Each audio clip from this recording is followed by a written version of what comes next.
El tema de hoy es el plan de defensa en contra del nuevo orden mundial que fue dado a conocer por el primer batallón. Sin embargo, hay dos temas todavía muy importantes que también me gustaría comentar con ustedes. Voy a tomarme unos cuantos minutos. El primero de ellos es la reforma al Poder Judicial Federal y el segundo es la nueva Constitución Mexicana 2024 que está promoviendo la Asamblea Nacional de Autogobierno, conocida como ANA, en comunión con la Sociedad del Afecto. Les voy a prestar mi Constitución que ellos me regalaron para que la vayan pasando mano por mano y al final mi querida Claudia me la regresas por favor, ¿no? Para que vayan al menos echándole un ojo a grandes rasgos. ¿Sí me escuchan bien con el micrófono? Sí. Okay. Vamos con el primer punto. Imagínense en este momento que ustedes, vienen a una capacitación, ¿de acuerdo? Imagínense que yo soy como una especie de general, porque así lo manejamos en el primer batallón, ustedes son capitanes, y ya saben que como en cualquier empresa se maneja una estructura piramidal para que precisamente cada gerente o cada director pues vaya a transmitir esta información. Entonces, véanlo de esta manera, ¿de acuerdo? Por favor, pido ante todo mucho respeto, porque posiblemente no estén de acuerdo con algunas cosas que yo diga, pero el que no esté de acuerdo, no hay problema. Si consideran que toda mi conferencia es basura, tampoco hay problema, ¿de acuerdo? La pueden echar completamente a la basura también. Entonces, vamos con el primer punto. ¿Cuál fue el posicionamiento de Abogados por la Verdad México respecto a la reforma al Poder Judicial Federal? Punto número 1. Es un golpe de Estado blando, porque el Ejecutivo y el Legislativo quieren deshacerse del Poder Judicial.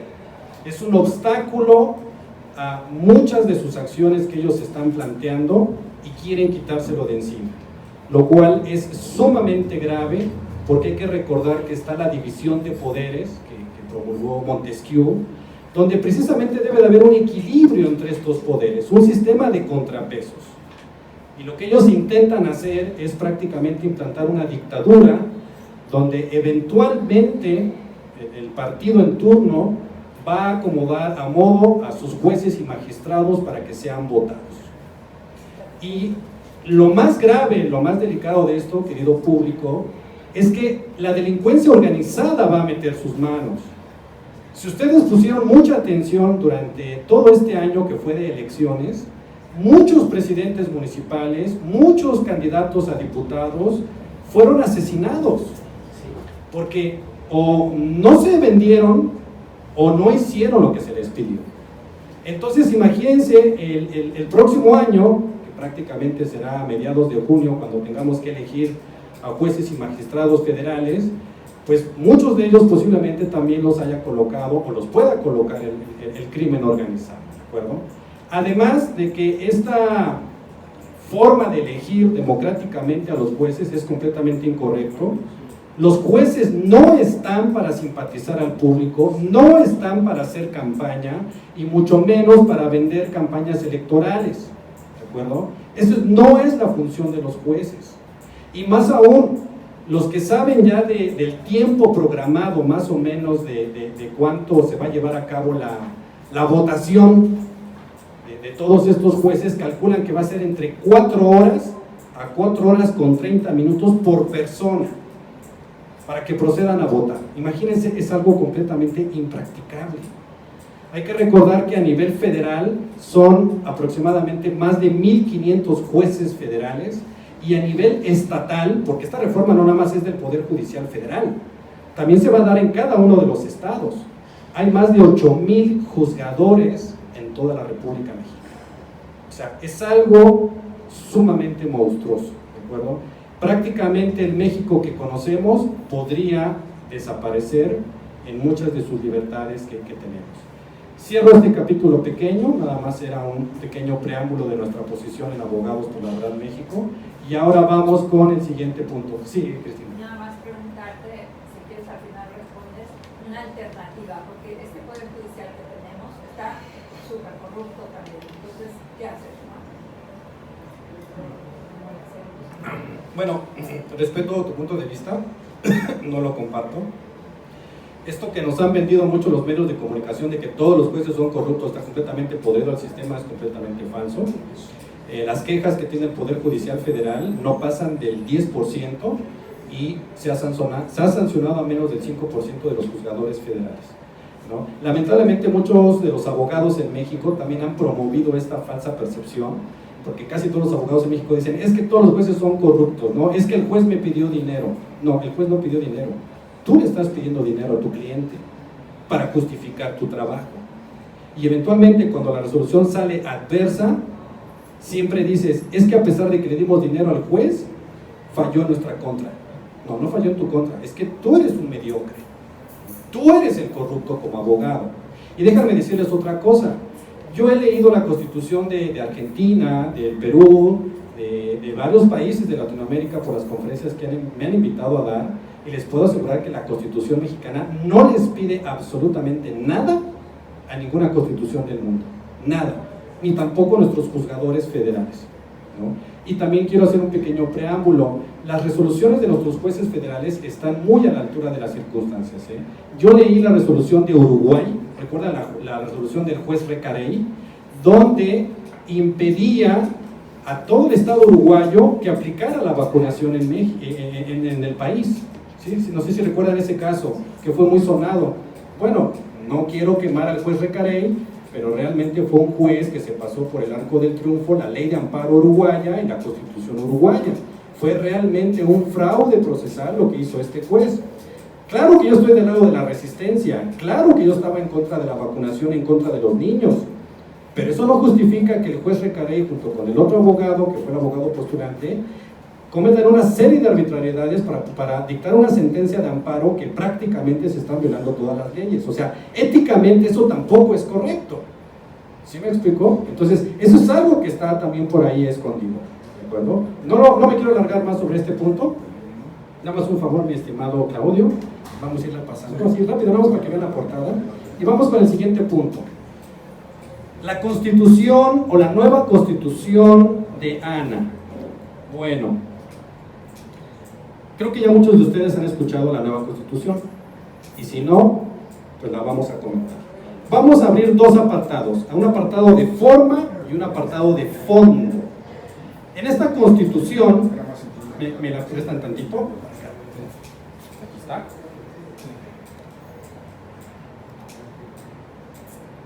En la parte de atrás tiene una serie de fotografías donde está el general Morelos, está Benito Juárez, está Emiliano Zapata, está Pancho Villa, está Lázaro Cárdenas y otros personajes más, ¿de acuerdo?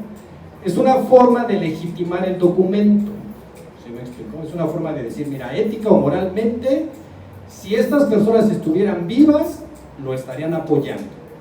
Pero la gran pregunta que nosotros nos hacemos en este momento es, esta Constitución promovida por la Asamblea Nacional de Autogobierno, que promueve un gobierno comunitario, ¿no?, donde se haga por asamblea y después municipal y después nombran delegados para que nos vayamos a nivel estatal hasta la Asamblea Nacional, la pregunta es, ¿qué tan buena es esta Constitución? ¿Realmente es respetuosa de los derechos humanos? ¿Realmente es un progreso, como ellos lo afirman? Porque ellos dicen que toman lo mejor de la Constitución de 1917 y que están superando la Constitución que nos rige actualmente y que ellos están tomando el sentir de los pueblos originarios de México para dar esta nueva Constitución. A simple vista, quiero que levanten la mano en este momento y yo les diría, ¿qué opinan? A simple vista, ¿creen que es buena, sí o no? Levanten la mano, los que digan sí. Malo, el papel aguanta todo lo que le dice. Ok, vamos a analizarla, ¿de acuerdo? Ya ustedes me dirán al final si es buena o mala, ¿de acuerdo? Vamos a hacer las votos, te la vamos pasando nuevamente. Vamos pasándola rápidamente. Punto número 1. En las cuestiones de forma, esta Constitución tiene 258 artículos. Supuestamente ya entró en vigor el 1 de octubre del 2024, pero desde el 2014 se ha trabajado en ella. Ya llevan 10 años trabajando esta Constitución, ¿no? Quitando, poniendo, perfeccionando. Las bases ideológicas de las cuales toman varios de sus principios y que lo mencionan expresamente en su página 22, y solamente voy a mencionar algunos nombres para que ustedes se vayan dando una idea. Carlos Marx, Federico Engels, Lenin, Joseph Stalin, Fidel Castro, Ernesto Che Guevara, Hugo Chávez, entre muchos otros, son las grandes contribuciones del pensamiento ético, crítico, social y político sobre los que se está construyendo esta Constitución. Sin comentarios. No, o sea, ¿es netamente comunista? No. Vamos a analizarlo. Siguiente punto, las cuestiones de fondo.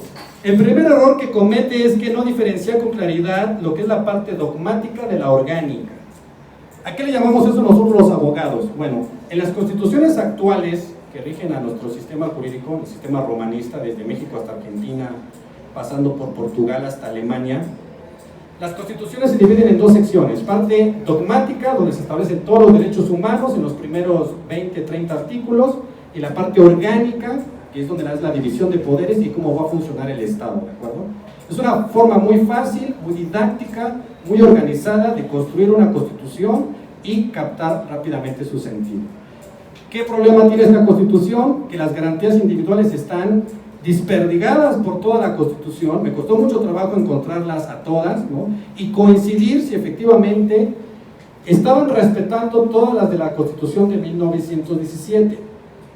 Y la respuesta es no. Una de las garantías individuales que ellos eliminaron es el derecho a poseer armas de fuego dentro de nuestro domicilio para la defensa legítima. Eso es algo que está previsto en nuestro artículo 10º constitucional. Ellos lo están eliminando. Sabemos que las grandes dictaduras del mundo, uno de sus objetivos es precisamente desarmar a sus pueblos para que nadie pueda oponer el mínimo de resistencia. Siguiente punto.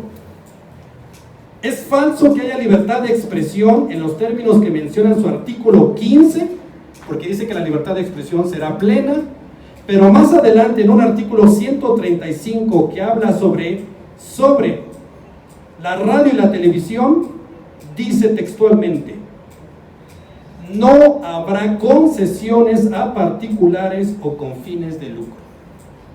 Todo será administrado por el Estado. El Estado te va a decir lo que es la cultura, lo que es el arte y lo que es la ciencia desde su muy particular punto de vista. Es decir, si alguno tiene una duda, vayan allá a Cuba o a la extinta Unión Soviética para que les digan lo que es el arte, lo que es la cultura y lo que es la ciencia únicamente para ellos. Y todo lo que se aparte de sus criterios está vedado. Siguiente punto. Creo que aquí en México tenemos una tradición cultural y artística que no necesitamos pedirle nada a la Unión Soviética, a Cuba o a ningún lado. Yo creo que sobre esas bases está edificada una cultura y un arte y no hay que pedirle nada. Entonces tenemos una tradición en América Latina grandísima, desde Martí, Bolívar, Hidalgo, Morelos. Entonces no hay que pedirle nada a nadie, ¿eh? Sí, no, yo coincido con usted, nada más que aquí... No diga eso, licenciado, por favor. Yo lo escucho, lo sigo escuchando, ¿eh? Sí, pero que no se confundan, no se confundan. Yo estoy exponiendo una constitución que yo no hice. Yo estoy exponiendo la constitución lo que dice, para que ustedes, en su conciencia, pues digan, la tomo o la dejo. Porque miren, algo delicado de esto es que mucha gente se está comprando el proyecto. Mucha gente está siguiendo a Ana, mucha gente se está afiliando a la sociedad del afecto, porque les están vendiendo cartas rosas. Y yo lo único que estoy haciendo en este momento es capacitarlos, decirles realmente qué es lo que dice la Constitución. Ustedes sabrán si la abrazan y la besan o la queman en la fogata de su casa. ¿De acuerdo? Entonces, siguiente punto. Perdón, pero vamos a dejar las preguntas y respuestas al final. Quiero hacer una petición. Sí, adelante. El tema que está expuesto en el programa no es este. Sí. Sí, yo lo dije al principio. Lo que debe ser. Sí, pero es mi libertad de expresión, ¿no? Entonces, ¿Y la mí? No, yo soy el ponente ahorita. Sí, sí, pero hay un orden previo. Sí. Vamos a hablar del plan de defensa con mucho gusto, pero yo lo dije. Los que consideren estos conocimientos valiosos, adelante. Los que no, les pido respeto. ¿De acuerdo? Porque sí es importante para el resto del público estos conocimientos, porque ellos no lo saben y lo tienen que saber. Porque después de saberlo ya nos podrán acusar de lo que sea, ¿no? Porque decían por ahí, bendita inconsciencia cuando no conocemos algo. Pero una vez que lo conoces y a pesar de conocerlo lo sigues haciendo, entonces ahora sí es un pecado más grave, ¿cierto? Entonces, ¿ustedes cómo van a poder determinar si es bueno o malo este documento? Y eso es lo que estamos analizando en este momento, muy a grandes rasgos, ¿de acuerdo? Entonces, siguiente punto. Contrario a lo que dice esta Constitución, es completamente antidemocrática, porque en su artículo 23 y en su propia presentación de la página 23, habla de la extinción de la división de poderes. No va a haber división de poderes. Aquí solamente va a haber una superasamblea que va a crear las leyes, las va a ejecutar y va a nombrar a los jueces y magistrados. Se va a eliminar a la Suprema Corte y se va a eliminar al presidente de la República y va a conocerse ahora como el coordinador general de la Asamblea Nacional de Autogobierno. Y básicamente su papel de este coordinador es de simple secretario al servicio de la superasamblea.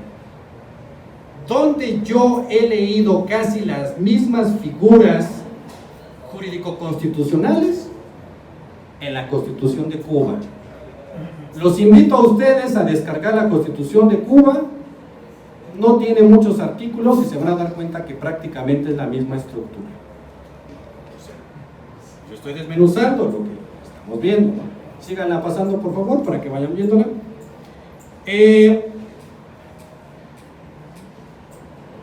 Habla también de que va a existir la figura del juez y del jurado popular. Esta figura del jurado popular es sumamente criticable. Realmente es una figura de la Edad Media que México lo ha superado en mucho y el resto de Latinoamérica. Y regresar a la figura del jurado es un verdadero retroceso. ¿De acuerdo? Oye, y si creen que esto era espantoso, sí, pero es un sistema totalmente distinto al nuestro porque responde al common law.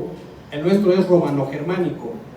Son dos familias completamente distintas. ¿De acuerdo? Y espérense a lo que sigue. En su artículo 138 dice básicamente que se elimina la propiedad privada y mencionan una figura que se conoce como concesión en propiedad. Que alguien me explique este concepto, porque ellos no lo explican, no lo desmenuzan en la Constitución.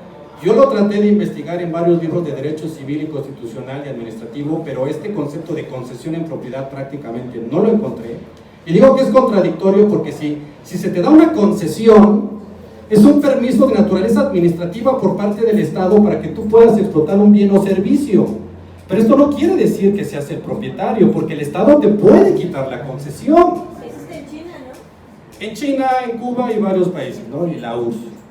Entonces, aquí ¿cuál es el punto? Que están creando esta figura de la concesión en propiedad porque va a desaparecer prácticamente la propiedad privada. La propiedad privada de ustedes, y la mía, obviamente. Van a desaparecer las empresas de naturaleza privada también y todo lo que conozcamos, ¿no? Esa es la propuesta de la Constitución. ¿Sí? ¿Qué artículo, perdón? 138.